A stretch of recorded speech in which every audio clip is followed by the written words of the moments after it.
आज ठाण्यात वनमंत्री गणेश नाईक यांचा जनता दरबार पार पडला। या जनता दरबाराला ठाणे महापालिकेचे अधिकारी, पोलीस प्रशासन व इतर अधिकारी उपस्थित होते। यावेळी वनमंत्री गणेश नाईक यांनी सांगितले की 1995 पासून सुरू असलेल्या जनता दरबाराच्या माध्यमातून नवी मुंबई, ठाणे आणि पालघर भागातील सुमारे 90% प्रश्न सोडवले गेल्याचा दावा त्यांनी केलाय। जनतेच्या समाधानासाठी जनता दरबार भरवला जातो असंही बोललेत। गोरेगाव ड्रग्ज प्रकरणावर बोलताना त्यांनी पोलीस यंत्रणा सक्रिय असल्याचं सांगत गुन्ह्याचा तपास सुरू असल्याचं स्पष्ट केलंय। राज्यात बिबट्यांची संख्या मोठ्या प्रमाणात वाढली असून गेल्या काही वर्षात ती चौपट झाली असल्याचं त्यांनी नमूद केलंय। सुमारे 250 बिबट्यांना पकडण्यात आलं असून भविष्यात प्रत्येक जिल्ह्यात व्याघ्र सफारी उभारण्याचा विचार सुरू आहे। येऊर परिसरातील बिबट्यांच्या शिकारीबाबत त्यांनी गंभीर दखल घेतली असून आरोपींवर कारवाई सुरू असल्याचं सांगितलंय। तर रिक्षा चालकांसाठी मराठी भाषा अनिवार्य करण्याबाबत त्यांनी स्पष्ट भूमिका घेतली आहे। महाराष्ट्रात व्यवसाय करायचा असेल तर मराठी येणं आवश्यक आहे असं सांगत त्यांनी मराठी न येणाऱ्यांना काही कालावधी देऊन भाषा शिकण्याची संधी द्यावी असं मत व्यक्त केलंय। तसेच येऊर परिसरातील अतिक्रमण हटवून रहिवाशांचं पुनर्वसन करण्याचा निर्णय घेतल्याचंही त्यांनी सांगितलंय। यावेळी मोठ्या संख्येने नागरिक उपस्थित होते। अनेक समस्या घेऊन नागरिकांनी वनमंत्री गणेश नाईक यांची भेट घेतली व जनता दरबारात आपल्या व्यथा मांडल्या आहेत। हे बघा, बाब अशी आहे की मी 95ला ज्याला मंत्री झालो तेव्हापासून जनता दरबार भरवतो। आता जनता दरबार भरवतो म्हणजे जनतेवर मेहरबानी करण्याकरता भरवत नाही, एक मनाला आनंद मिळण्याकरता हा जनता दरबार। जनतेच्या दरबारामध्ये मंत्री किंवा आमदार अशा प्रकारची ती संकल्पना आहे आणि लोक आपल्या व्यथा सांगण्यासाठी येतात।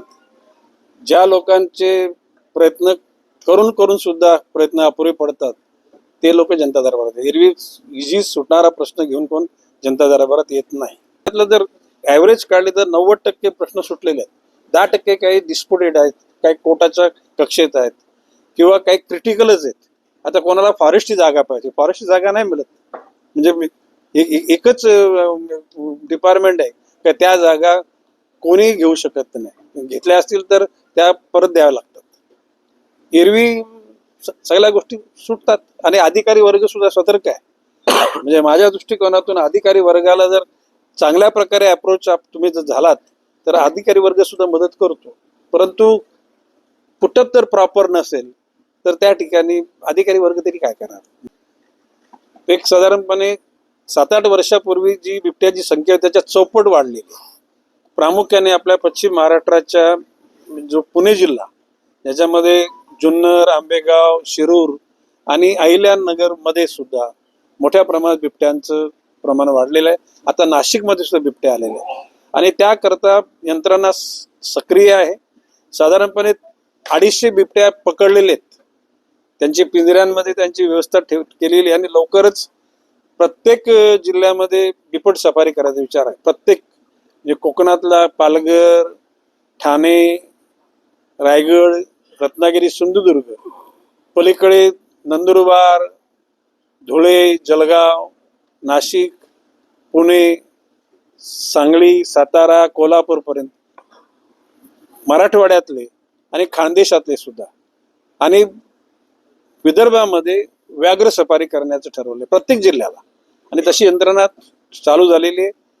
आराखडा तयार होत आहे आणि लवकरच त्या गोष्टी सुरळीत होतील। देखील मुश्किल झाली, भटक्या कुत्र्यांची संख्याही वाढत चालली, त्यांच्यासाठी काय उपाययोजना? नाही, खरं म्हणजे भटक्या कुत्र्यांचे नियमन करण्याच्या अनुषंगानं सर्व महानगरपालिकांची यंत्रणा चालू आहे। ती आता त्याची प्रक्रिया गतिमान करायला पाहिजे आणि ती केली जाईल। शेवटचा प्रश्न, 1 मे पासून मराठी मध्ये जे रिक्षावाले आहेत त्यांना मराठी येणं जो परवाना आहे तो काढलेला आहे आणि जर मराठी येत असेल तर त्यांना तो रिक्षाचा परमिट किंवा परवाना मिळणार नाही, बाब अशी आहे की मराठी, माझं म्हणणं आहे की रिक्षा चालवणारा नाही, महाराष्ट्रामध्ये व्यवसाय करणाऱ्या प्रत्येकाला मराठी आली पाहिजे। जर का त्याला मराठी येणार नसेल तर त्याला व्यवसायाचा परवाना देण्यात येऊ नये। बाकी एकच आहे की आता रिक्षावाल्यांचे त्यांना ते 1-2 महिन्याची थोडी मुदत दिली पाहिजे की बाबा 1-2 महिन्यामध्ये तुम्ही जी काम चलावं मराठी आहे तेवढी तरी शिका, म्हणजे असते नंतर, परंतु अनॉपे सडन आजच्या आजपासून तर ते अन्यायकारक होईल। पण प्रत्येक नाही, ऐकून घ्या, प्रश्न असे की प्रत्येकाला एक नोटीस दिली पाहिजे। आता ही गोष्ट चुका आपण पूर्वी केल्या की मराठीनं येणाऱ्या लोकांना लायसन्स दिले, आपण परमिट दिले, त्यात झालेल्या चुका दुरुस्त करताना एवढ्या अनऑफे सडन कट ऑफ लगेच डेट नाही करायची. एखाद्या महिन्याची मुदत त्यांना दिली पाहिजे किंवा या महिन्याच्या कालखंडामध्ये तुम्ही जे व्यवहारिक गरजेचं आहे तेवढे तरी मराठी बोलायला शिका. आणि तुम्ही शिकल्याचं सर्टिफिकेट मध्ये कोणाला ते सर्टिफिकेशन कोण करणारी यंत्रणा आहे ते पण आता म्हणजे त्या यंत्रणेने निश्चितपणे ठरवली पाहिजे. आणि शिकायला मराठी येते मग त्याला तुझा परवाना चालू झाला असं काहीतरी करायला लागेल ना. ते अशा प्रकारचे मनात आलं आणि लगेच लहरीने आपण केलं हे उचित नाही असं माझं मत आहे. संधी दिली पाहिजे. उद्याला जर काय आपला मराठी माणूस उद्याला अन्य राज्यात गेला तर तिथली भाषा तरी शिकली पाहिजे आणि त्या राज्याच्या जनतेचा सन्मान आहे तो. आणि म्हणून महाराष्ट्रामध्ये माझं म्हणणे की आमच्या नवी मुंबई महापालिकेत आम्ही इंग्रजी माध्यम सुरू केलं, परंतु सगळ्या शाळांना मराठी सक्तीची केलेली आहे.